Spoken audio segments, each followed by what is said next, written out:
Pamandla, along with a colleague from the independent newspapers group, were among a number of journalists manhandled by officers.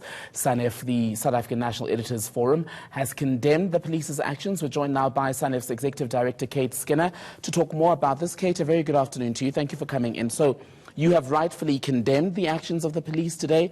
You've issued statements similar to what we read today before. Yeah. What's going to change?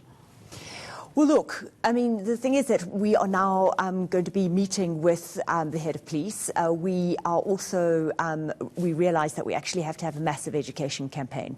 And that is with police on the ground, Metro Police, but also police at other levels.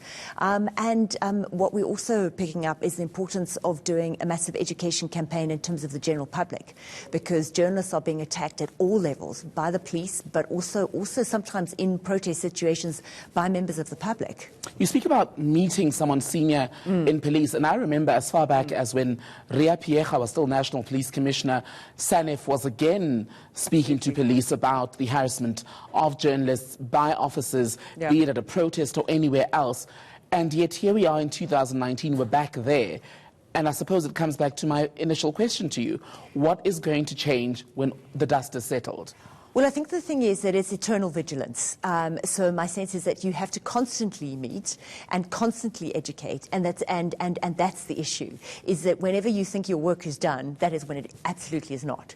But what we're going to do as Sanef I mean, it has always been a focus of Sanef, but I think the idea of a specific education campaign around members of the public, I think that's new, and I think that you have to keep doing it and doing it and doing it. But what aren't police in particular getting about the principle of allowing journalists to report on stories freely, to not demand, like what we heard from Pamandla Koke, where a demand was made that he and our cameraman delete footage of these scuffles between police and demonstrators today?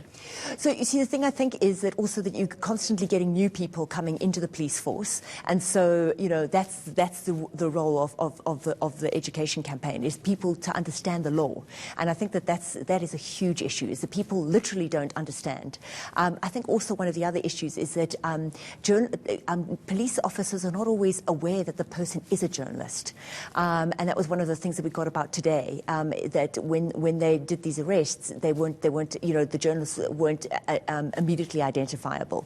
So I think there are some learnings here, but I also think with all of this kind of education work, the fact is it's about it being continuous, and as new people come in, new people need to be educated.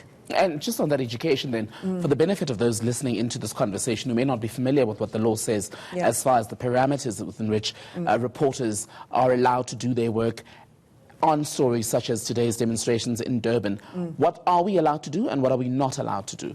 So we are absolutely allowed to go and take photographs. We have to be able to show exactly what happened. Obviously, the police have got to. I mean, what you don't want is a situation where the police can't actually do their work. So if you couldn't, for instance, intervene in terms of in the midst of an arrest.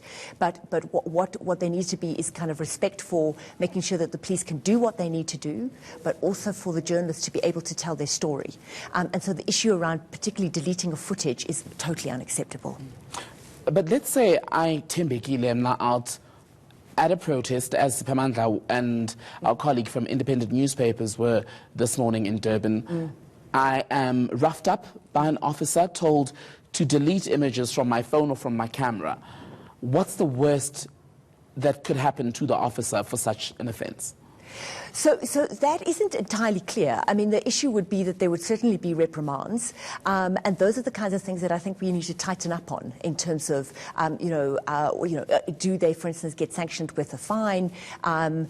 So I think that also needs to be made absolutely clear what the sanctions are. And I think you're right that the problem is that people aren't always aware of what the sanctions are, and when there aren't immediate sense of a sanction, then people feel that they can get away with it. I'll ask you about another issue now. The Communications Minister Beni Abrahams yesterday confirming that the SABC will receive a partial bailout in the coming, less than 2 weeks from now, and another sum of money within 45 days. Yes. Your reaction is, Sanef?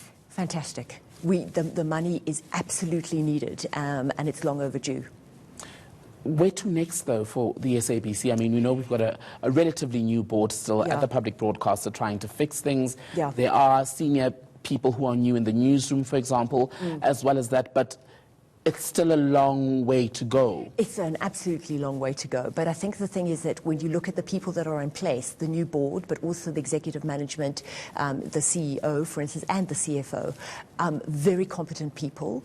And my sense is that what we need to, from the side of government needs to make sure that the resources are available, but they need to let the board and executive management get on with the job and actually implement their turnaround strategy.